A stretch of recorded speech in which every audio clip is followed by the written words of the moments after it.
twongeye turatomboye bana b'Imana kuba Nyagasani duhamagaye ku neza ye ku izina ry'Imana Data na Mwana na Roho Mutagatifu amen. Amahoro bana b'Imana, nimugire Noheli nziza. Tugeze ku munsi mukuru wa Noheli tariki 25 Ukuboza 2025, ubwo duhimbaza ivuka ry'umucunguzi wacu Yesu Kristo. Icyo atuzaniye amahoro. Aya masomo rero naduhuza n'Imana, umukiza agatuzanira amahoro, akagusaba ko nawe watanga amahoro aho uri hose. Isomo rya mu gitabo cy'umuhanuzi Izayi, umutwe wa 52 umurongo wa 7 kugeza ku wa 10. Mbega ngo biraba byiza kurabukwa mu mpinga y'imisozi ibirenge by'intumwe zanye inkuru nziza ivuga amahoro, igatangaza amahirwe, ikabwira Siyoni iti Imana yawe iraganje.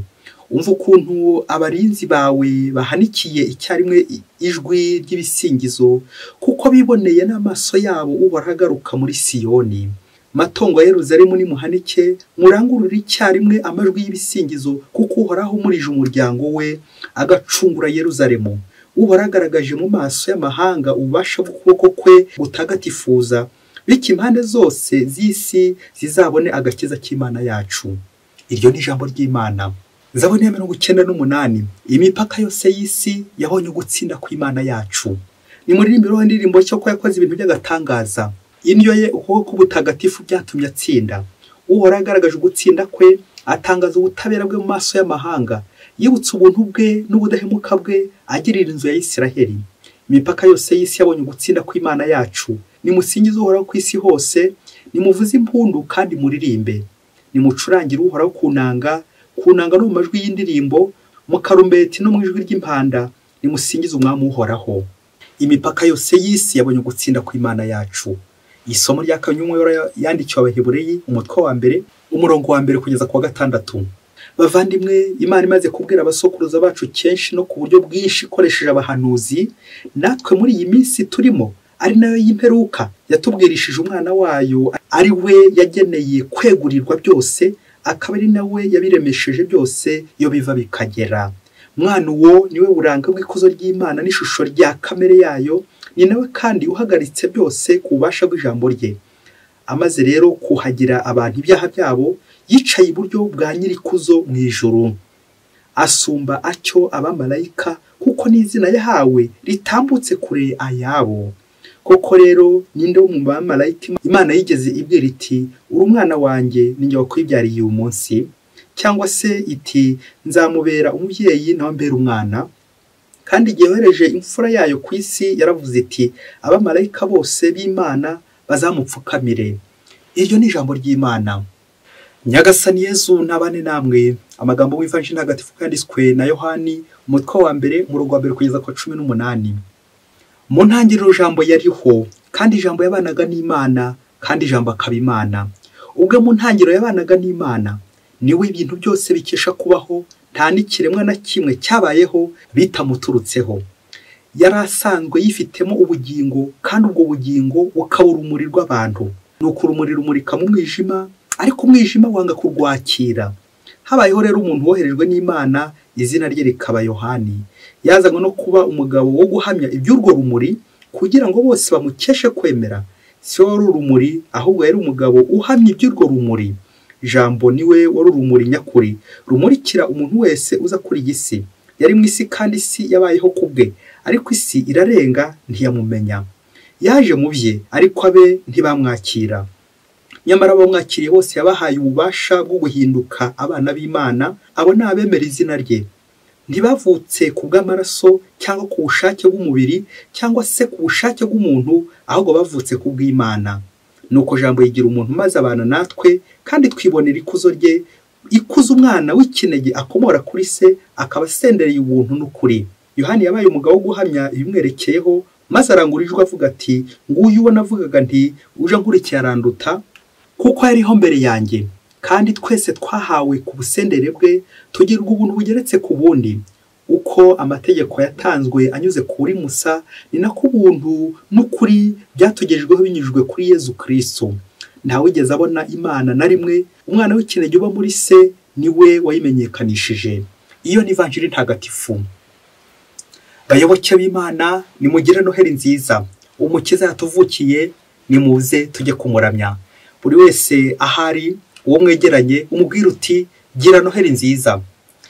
Nuko na wa muntu mutavuganaga rumwe mubwira uti Noheli nziza. Wa muntu mwahoraga mutongana, wa muntu mwashyamiranaga, wa muntu mutari kuvuga rumwe mubwira uti Noheli nziza. Nutanamubona amaso ku yandi mwifurize ineza, umwaka jambo kihuse kuri message kwitumanaho, cyangwa unamusabira ubwira uti Mana mugenzi wanjye umuhe Noheli nziza. Hari indirimbo igira iti Yezu Yezu wihaye abantu, natwe twese turakwihaye, natwe twese turakwihaye. Umunsi umuntu yumvise abayoboke Imana baba bari kuririmba iyo ndirimbo, nuko ngo aravuga ati arasobanuza ati gutwe kabivuga iki ko nagiye numva mvuga ngo natwe twese. Ukurikire sindarangiza. Icya kabiri, hari indamutso ya marayika. Iyo tuvuga tuti marayika ashoje ubutumwa bw'Imana kuri Mariya, maze Mariya asama ku bwa Roho Mutagatifu. Asama ntabwo ari asamishwa. Hanyuma tukongera tukikiza tuti dore ndumuja w'Imana, tugasubiza tuti ibyo uvuze bigirirweho.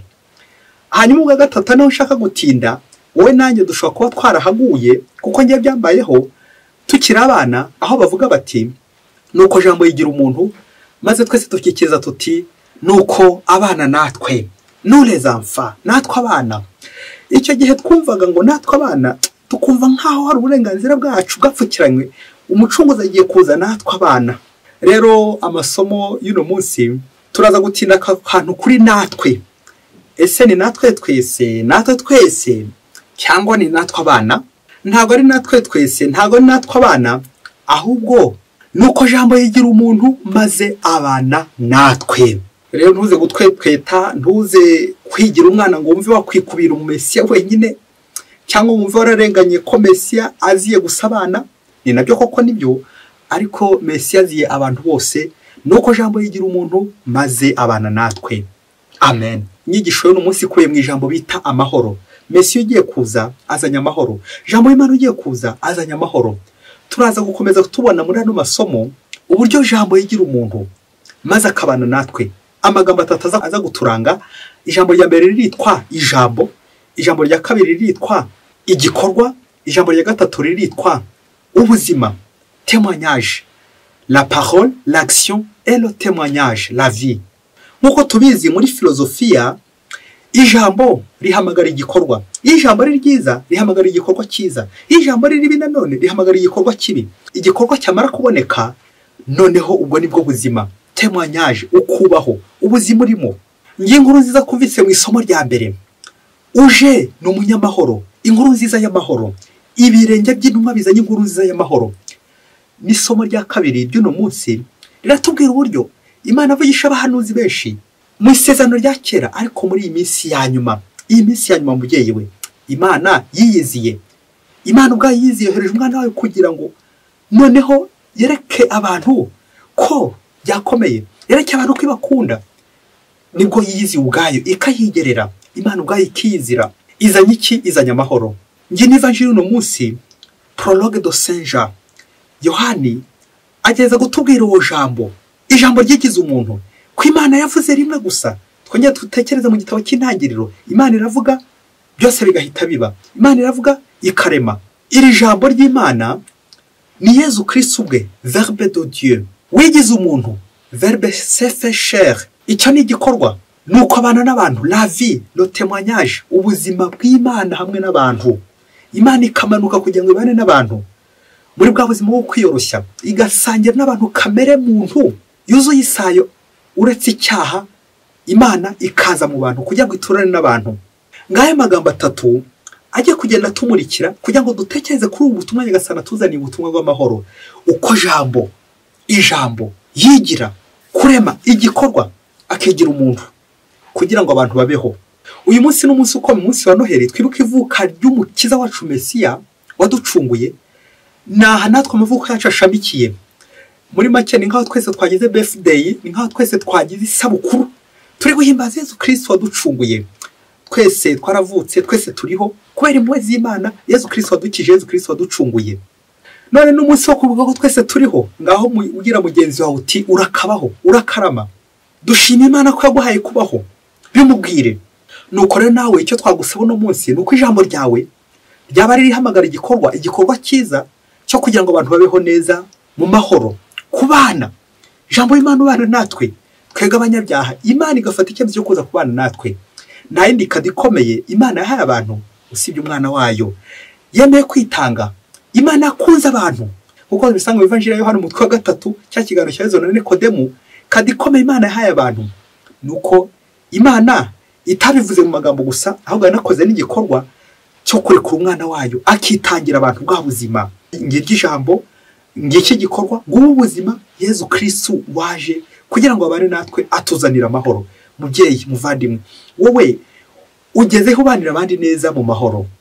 Iyi Noheli ikubera igihe cyo kugarura amahoro mu rugo rwawe, ikubera igihe cyo kubanira abandi neza, ikubera igihe kwibuka ko Yesu Kristo yaje mu gihe cy'ibibazo azana ibisubizo, yaje mu gihe cy'intambara azana amahoro. Yesu Kristo yaje mu bihe bigoye, ariko azagorora ibyo byose bigoye bigoramye, abiganisha heza, atuganisha mu ijuru.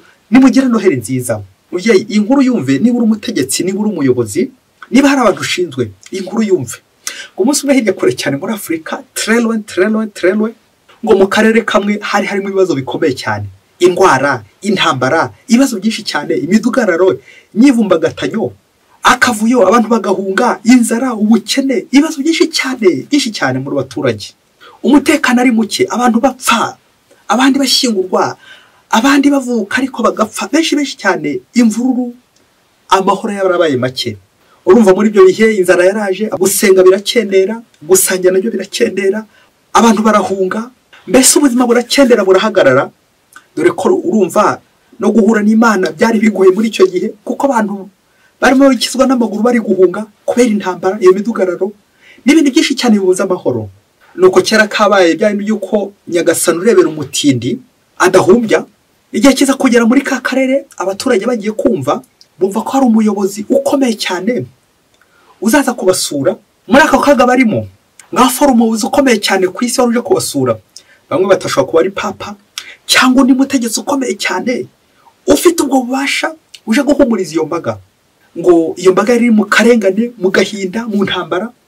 Nuko bagiye kubona ku munsi wagenwe wa muyobozi abaparitse aho ngaho, bishoboke ko yaraje mu ndege. Ngaho fari icyo bari biteze, bamwe bari biteze amahoro, abandi bari biteze kurya, abandi bari biteze ko umuyobozi agiye kurangiza ubuhungiro, umuyobozi agiye gutanga amahoro n'ibindi byinshi cyane, bari biteze ihumure. Nuko igihe cy'ijambo kiragera ry'uwo muyobozi, ngira ngo uze guca akarongo, wa muyobozi bamuhereza ijambo. Nuko agiye kuvuga ijambo, abantu benshi bari bategereje amatsiko agiye kuvuga. Nuko arambura ikiganza ati murabeho. Ngo kanya hita agenda yisubirira iwabo, bishoboke ko yongeye gutega indege yisubirira iwabo. Abaturage neza bagira ishavu n'agahinda, baribaza bati koko uyu muyobozi atumariye iki? Ibyo twari tumwitezeho byose nta na kimwe aduhaye, twari tumwitezeho amahoro nta namwe aduhaye, twari tumwitezeho ko agiye gutumara inzara n'ibindi bisubizo atuzaniye, none aratubwiye ngo murabeho ijambo rimwe gusa. Batangira kumuhimba amazina ati ruje ukundi, ngo uko atumariye iki, adusize mu gahinda nk'aka, adusize mu bibazo nk'ibi, muri ubu buhungiro, muri iyi ntambara, ubu koko atumariye iki? Nuko kugira ngo bamukomere amashyi neza, abari aho bose babura uko babyifatamo. Nuko abaturage bataha bababaye cyane. Ngo hashize agahe gato, wa muyobozi amaze kugenda, bishoboke ko asubiye iwabo, yaratashye. Ngo intambara y'isi ihagarara muri ako karere, amahoro arahinda, ibibazo by'inzara birakemuka, guhaha, imikoranire bigenda neza, abantu bongera gusenga, reka mvuge bongera no gukora, abantu bongera gusenga badahagazwe hejuru, bongera gukora ntaho bahagaze hejuru. Nta nzara, nta nyota yongeye kuvugwa muri ibyo bihe, nta mvururu, kubera rya jambo rimwe gusa umuyobozi yavuze ati murabeho. Abandi bagira ngo arasezeye, abandi bagira ngo abiciyeho, kandi avuze ijambo rikomeye abantu benshi batari bumvise ati murakabaho, mubeho. Bayoboke b'Imana, Yesu Kristo akuzwe. Ngiryo ijambo ry'umutegetsi, ngiryo ijambo ry'umuyobozi uzanye inkuru nziza ati murakabaho, murakabaho. Nuko rero nawe mutegetsi, muyobozi, niwumva ino nkuru nziza uze gutangaza amahoro iwawe ati abaturage murakabaho, abana b'Imana murakabaho.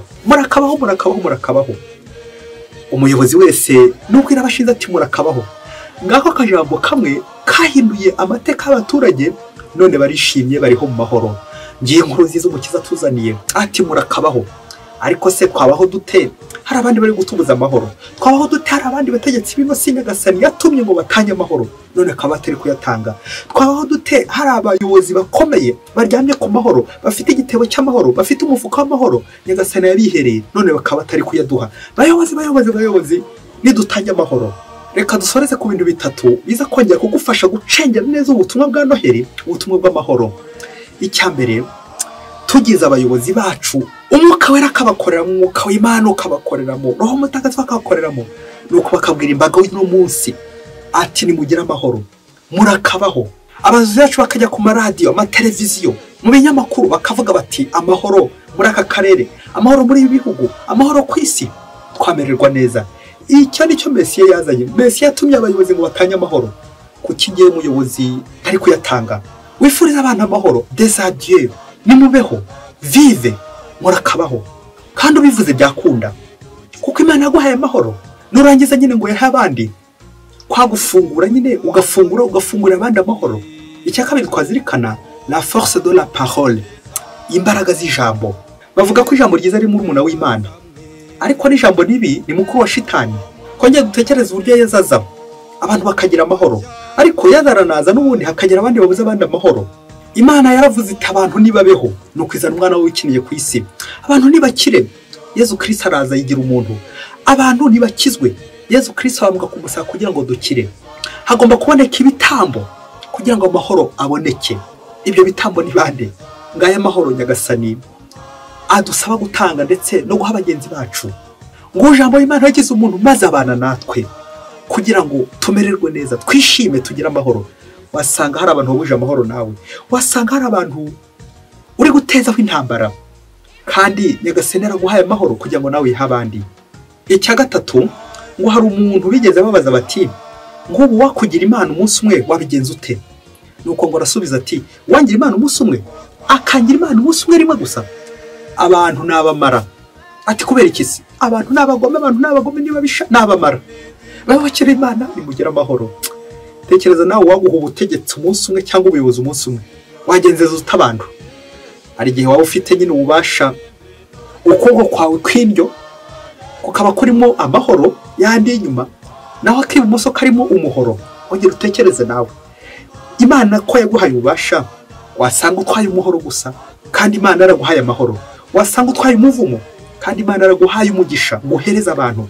Wasanga utwaye urupfu, kandi Imana yaraguhaye ubuzima kugira ngo uha abantu bagire ubuzima, abantu babeho. Muyobozi mbega wowe, nuko nawe nanjye tujya mu murongo w'Imana wo gukiza abantu aho kubica.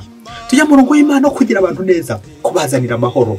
Ngubwo ubutumwa bwa Kristo ndetse n'umukristo wese, la joie, la paix, l'amour, la vie, amahoro, ibyishimo, ubuzima, kubana neza n'abandi, kabeho. Nawe mugenzi wawe mwegeranye mubwira uti Noheli nziza, urakabaho. Noheli nziza, urakarama. Noheli nziza, ugira amahoro. Nkomeje kubifuriza Noheli nziza, dusangire twese Noheli nziza, Noheli y'amahoro umucunguzi atuzaniye. Tubeho tubeshurweho na Mesiya, tugende neza mu nzira z'Imana buri munsi. Mwese mugire Noheli nziza, Noheli y'amahoro. Imana ibaho umugisha. Imana Data na Mwana na Roho Mutagatifu. Amen. Padiri Masumbuko Ladislas wa Diocese ya Cyangugu.